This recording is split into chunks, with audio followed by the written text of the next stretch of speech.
Hello, and welcome to another episode of the Orchard Cast. I'm your host, Jeremy Pell, speaking to you as always from a slice of Treaty 6 territory that you may know as Edmonton. We've got federal election underway here in Canada, scheduled for April 28th or April 29th if you're voting Conservative. I'll have plenty of coverage of that moving forward, including weekly election update Orchard casts. So stay tuned for that. It seems like the key issue this election will be how to handle Canada-US relations. Alberta Premier Danielle Smith, speaking to far-right news site Breitbart last month, said that she told President Donald Trump to avoid any tariffs until after the election. That's because the threat of tariffs has undoubtedly helped the Liberals, now led by Mark Carney in the polls. But today we're talking about a premier who's taking a very different approach to Canada-US relations than Smith. While federal politics was consumed by the Liberal leadership race, Ontario Premier Doug Ford was able to position himself as the King of Canada, its protector, its guardian. While Smith was going to Mar-a-Lago, giving interviews to Breitbart, and will be going down to Florida this week to help fundraise for PragerU, Ford has been talking tough. He's threatened to cut off electricity exports to the US. He's kiboshed a $100 million contract with Elon Musk's Starlink for rural internet access. And perhaps the hardest of all for him, he's removed US liquor from store shelves. Ford cravenly and opportunistically called an election more than a year early to capitalize on favorable public opinion towards him. It was never in doubt that he would win it. He's now the first Ontario premier to win 3 consecutive majority governments since Leslie Frost did 70 years ago. Joining me to discuss the enduring phenomenon of Doug Ford is a guy you probably know quite well, PressProgress Ontario reporter Eric Wickham.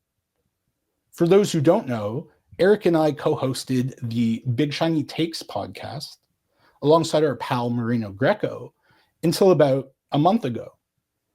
Eric and I will be reunited in a moment.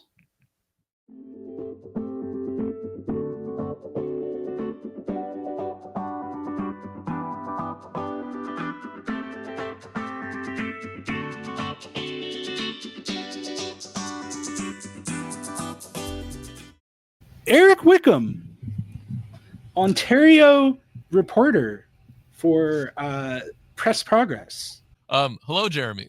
How's it going? Not too bad. It's crazy. I never thought I would see the day where I'm recording a podcast with you. Yeah, I know. We just stopped.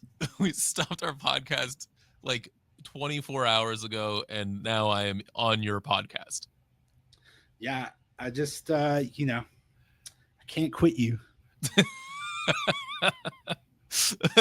That's really nice to hear, and we can also continue being friends outside of the podcast world, but I really appreciate you having me on today. Yeah, I mean, we can still be friends. It was a good breakup. Yeah, amicable. Yeah, it was an amicable split. But I brought you on the Orchard Cast today to talk about a couple things related to the reporting you've been doing on Ontario politics at PressProgress, which is not related to the Progress Report in Edmonton that I work for.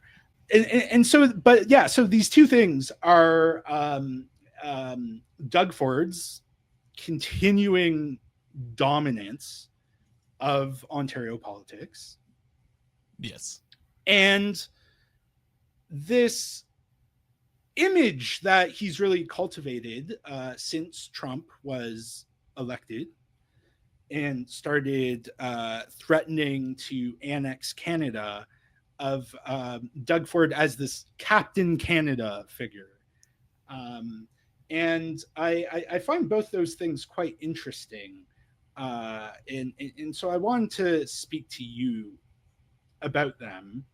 Because I think it's been quite remarkable over the years. I mean, since he became premier in 2018, to see Doug Ford be able to benefit from crises, whether it's the COVID pandemic, and he's posting videos of him making cheesecake at his cottage, to the recent tariffs from the United States, and present himself as this strong, pragmatic, non-ideological leader.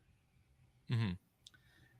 And so since Trump has reemerged, Ford has portrayed himself as Captain Canada, and people in Ontario seem to be buying it. We'll talk about the election itself that happened recently in a bit, but I'm wondering what your insight is into how Ford is able to cultivate this image. Right. I mean, I think it's a couple things. You mentioned it right off the top that he had experience in crises already, right? Like the governing during the first wave and second wave and third wave of the pandemic, I think gives someone a specific skill set. And you could see it with Trudeau, who was on his way out federally. He really handled a lot of this tariff talk, this threat of annexation quite well. I think people were actually like, they were happier to see Trudeau go before all this tariff talk started, because I think he conducted himself quite well with that. But with Doug, he went through the exact same experience, but provincially, that Trudeau did federally. As soon as this trade talk started, he showed up with the Canada is not for sale hats, and he started talking tough. Um, it is quite interesting that an Ontario premier is getting so much airtime in the States to talk about international trade, given his spot. But I do think the lack of an actual federal leader during the sort of like liminal time between Trudeau announcing his resignation and Carney showing up, um, and Parliament being prorogued, uh, kind of gave him like this vacuum to or like space to fill, right? So like Doug Ford is an interesting character. I mean, he is a very very like born and bred Etobicoke man. I think a lot of people find that very familiar and comforting in times of distress. But yes, I mean, I don't think that people were supporting him in this previous election down to any specific policy wins that he had over the last 8 years now. Nope, 6 years. Right, because even going back to his days on Toronto City Council when his brother, the legend Rob Ford, was mayor, I mean, he gained a reputation for being a quite ferociously partisan city councillor. And I think a lot of aspects of his agenda as Ontario PC leader and premier, like uh, pushing forward on all these mining projects in northern Ontario, without consulting First Nations, tearing out bike lanes Mm-hmm. in Toronto to deal with traffic. Of course, trying to parcel up and sell off the green belt, which he has backed away from, Mm-hmm. really don't suggest this image of this pragmatic uh, leader, who is looking to represent all Ontarians, rather than like elite interests. So I was hoping that you could tell me a bit more about how the reality of Ford contrasts with the image that he's cultivated. Yeah, absolutely. I mean, the image that the Fords have cultivated, I think, has been like a lifelong project, right? Like, and it's not just him, it was his brother Rob, it was their father, who was, I believe, a provincial MPP. Oh yes, Um, that's right. Was like, he a cabinet minister? I'm not sure. I'm not sure. That was But Doug Senior, right?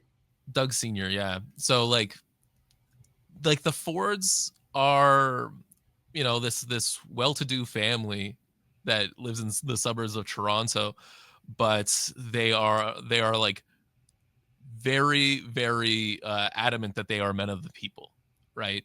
So like Doug's gone on record, you can call me anytime, sort of thing. When there was a big snowstorm here a few years back, he started driving around and tried to dig out cars with a tiny, emergency shovel. It's like this interesting kind of populist leader, right? I'd say he's a very different person than Pierre Polyev. He doesn't seem too interested in specific culture war things, but then he'll get like really stuck in on bike lanes, right? Like he is apparently going to be spending $48 million to remove bike lanes that have already been installed, which is a very like not fiscally conservative thing to do.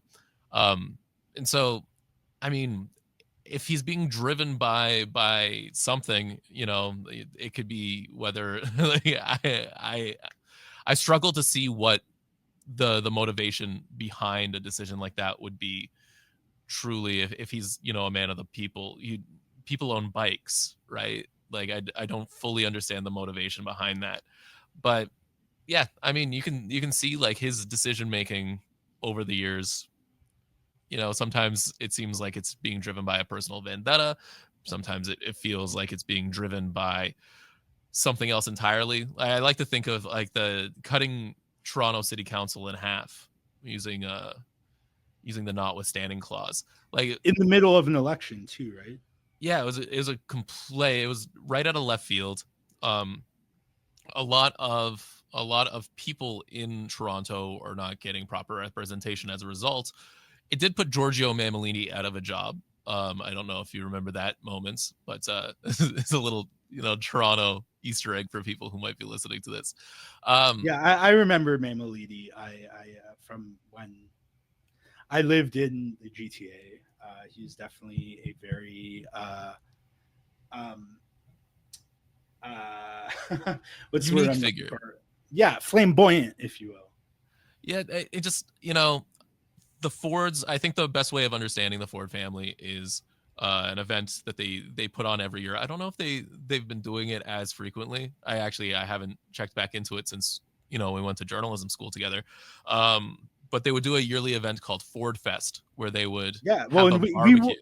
we went to Ford Fest, and it was a historic Ford Fest because it was the last one when Rob was still alive, and I feel like it's almost like seeing the last Grateful Dead tour when Jerry Garcia was alive.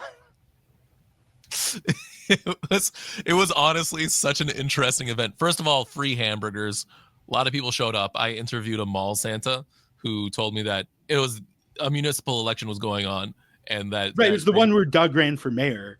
yes, Rob ran for. They did the classic Ford switcheroo. the Ford brothers switcheroo, right? Because That Rob was too there, sick to be mayor because he's fighting cancer at the time, and Doug went, okay, well I'll run, and kind of like adopted the Ford Nation Twitter handle and stuff.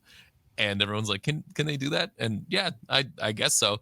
But yeah, a person I interviewed for Humber Radio said that he thought Olivia Chow did not have the grit for municipal politics, which I thought was an interesting quote. Um, I mean, credit where credit's due. I remember because I think I was with you when you approached this guy, and then I just like sort of walked away when you were doing the interview, not so as not to distract you and sort of just take in the atmosphere. Because I remember you and our friend Charlotte, who's now a reporter in Yellowknife with APTN, were there to do a story for Humber Radio. I was just there because I thought it was interesting. But I do remember that guy had like mustard in his beard, like he and it was a quite interesting event. I think like two other things really stuck out to me. I tried to interview Doug for Humber Radio, and he's like, "Oh, I went to Humber," and I'm like, "Yeah, would you care to talk to us about this event and maybe the upcoming election?" Um, it never happened. He sort of said yes and then turned his back on I me. remember that because we were like there was just a lineup of people trying to shake hands with him, and then when it was your turn and you shook hands with him, I was like, "Hey, would you do an interview with me?" He was like, "Yes, for sure, I've got you," and then just walked away and shook people's hands. He just ignored us. And then the other moment that I really remember is really stuck with me was when Rob showed up, because everybody had gathered around the stage and he had to kind of go through the crowd to get up there. And like, it was a fairly large crowd. It was a cold, like it was like early fall, but it was like unseasonably cold. So everybody's kind of like crammed around these heaters. But like Rob got on stage and it was like Elvis showed up. I mean, like people were pumped. They should have Rob Ford impersonators in Calgary, which I'm going to say is the Canadian Vegas. Yeah, it'd be interesting. But yeah, I mean, back to Doug being sort of like this character that has like embodied like this man of the people thing that his family sort of like embodied as well. It's very interesting seeing him take this strong anti-Trump tact, because he was a staunch Republican, right? And he, I mean, they caught him on mic saying so much just at the outset of the tariff talk when he was on the campaign trail, right? Right, and he was saying like, "Yeah, I hoped he won, but I didn't think he'd do this," or something like that. Yeah, it was like great judgment. He referred to it as a knife in the back or something, and it just seems interesting. Like, I mean, we don't have to talk about American politics, but like expecting anything from Donald Trump that isn't completely self-serving seems like a miscalculation. Yeah, and I think his brother actually really sort of, I remember thinking about this at the time when Trump won the first time, that Rob Ford almost like innovated that style of politics, where he cultivated ties among like disaffected, like suburbanites.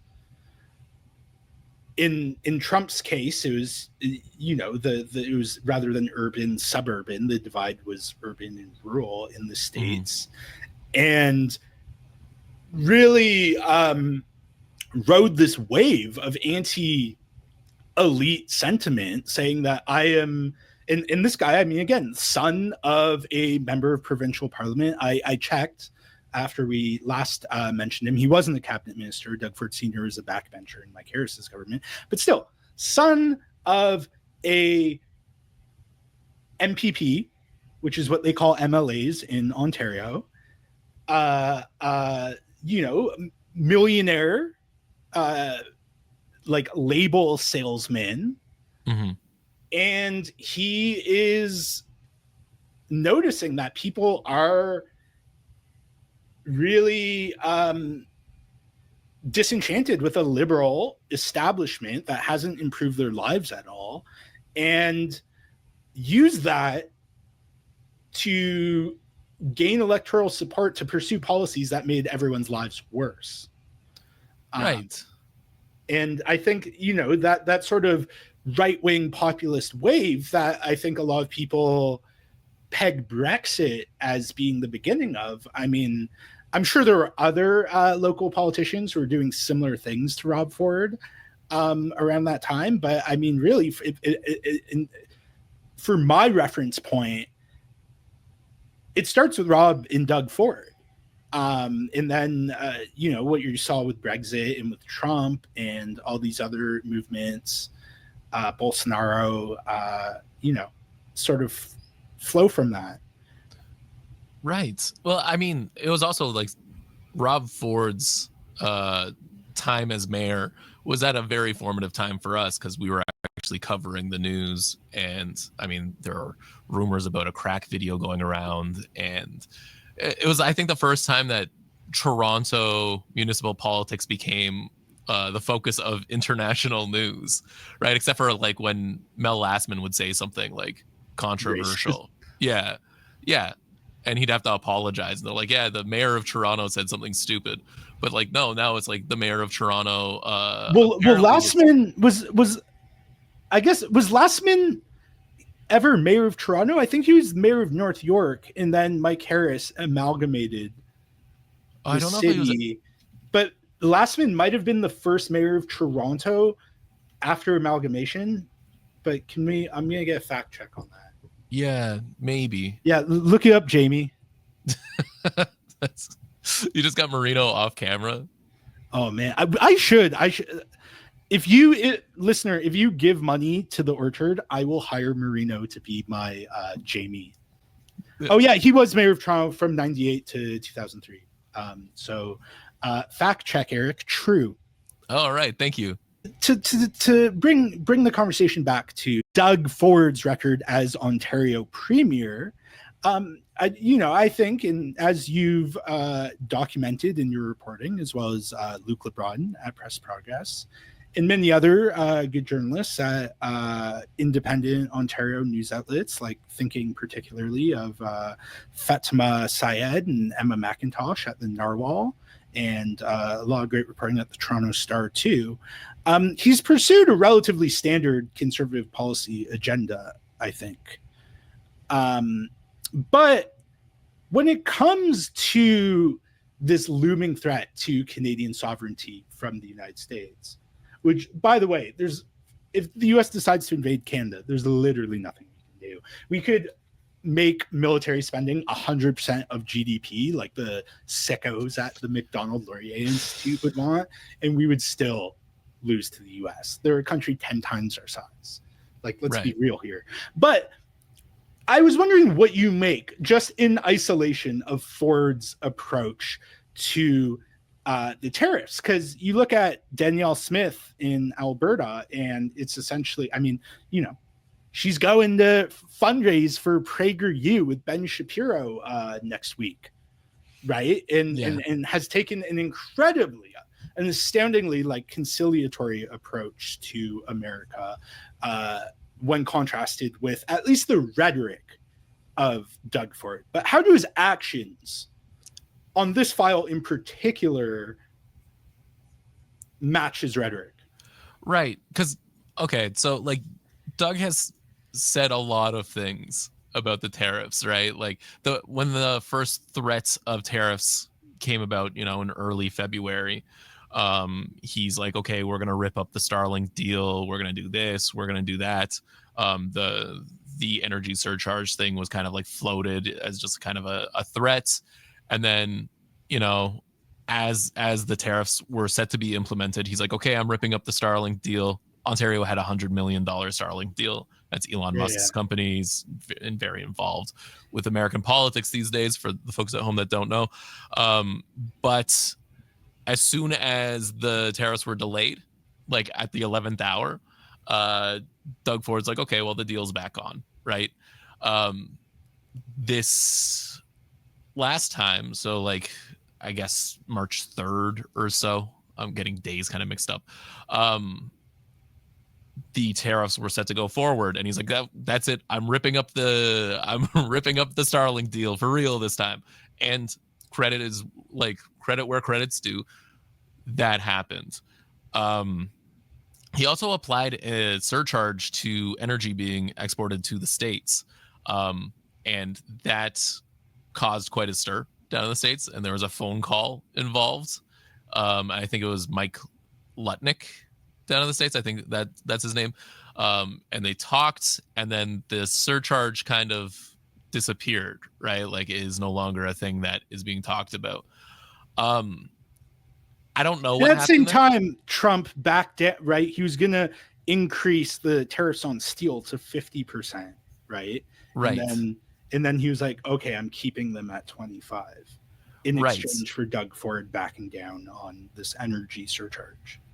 Right. And so I don't know what happened in this phone call. It could have been a number of things. It could have been Doug Ford agreeing to take away that surcharge in sort of response of like the tariff on steel not going up to 50%, which would, destroy specific communities in Ontario specifically.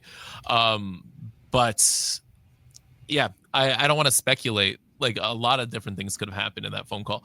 After that phone call, Doug has, taken a lighter tone about America, just saying, like we're just trying to, get what's best for Ontarians, and they're not trying to, sound as tough. They're not talking about how they're going to shut off power to the states anymore.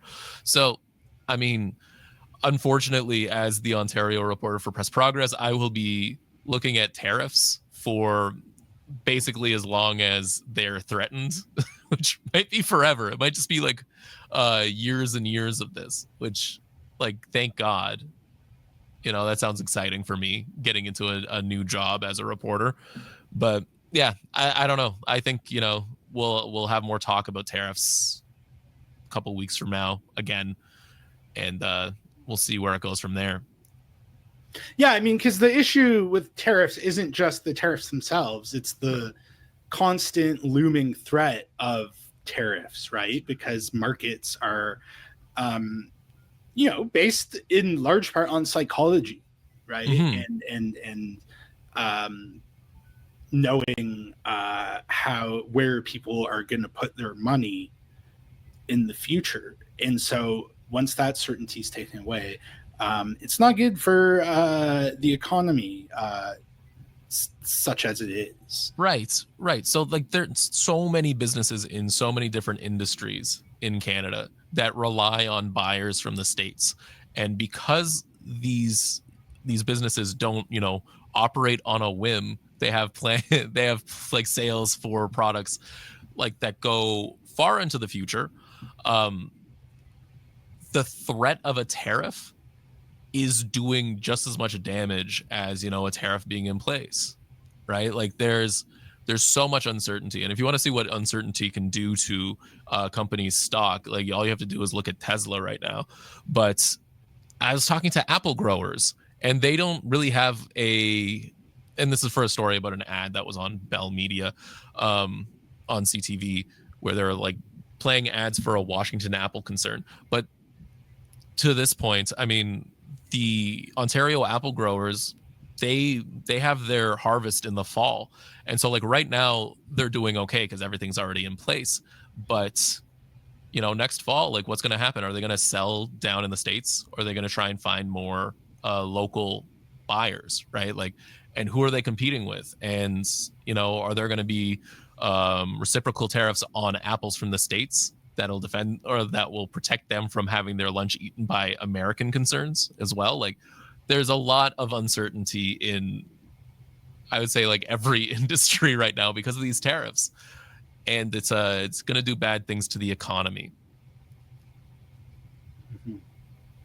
Now, I wanted to shift gears a bit and, as promised, talk about the Ontario election, which, I mean, Doug Ford openly called to get a mandate to deal with tariffs. And I think most people read between the lines there and saw it as, sheer opportunism, that he's up in the polls. At the time, the federal Conservatives were up in the polls. Now, they've tightened a lot since Mark Carney became prime minister. But there's also a political calculation there. When the Conservatives federally are up, the Ontario Conservatives tend to be weak because Ontario voters more often than not, vote for a different party federally than they do provincially. And again, this is way earlier than the next election was supposed to be, right? Like this is, I believe Ontario is due for an election, next year? Like 2026, yeah. Yeah. And so just naked opportunism. And he won. It's the first time an Ontario government has secured a third consecutive majority government in decades.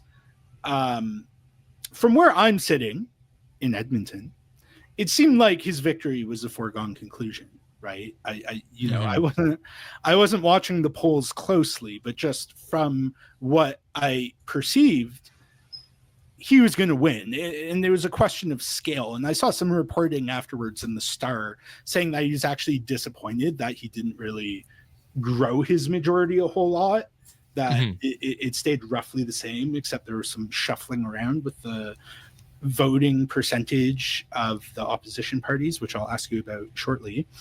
All of this is to say, why has Doug Ford been so electorally dominant in Ontario over the past 7 years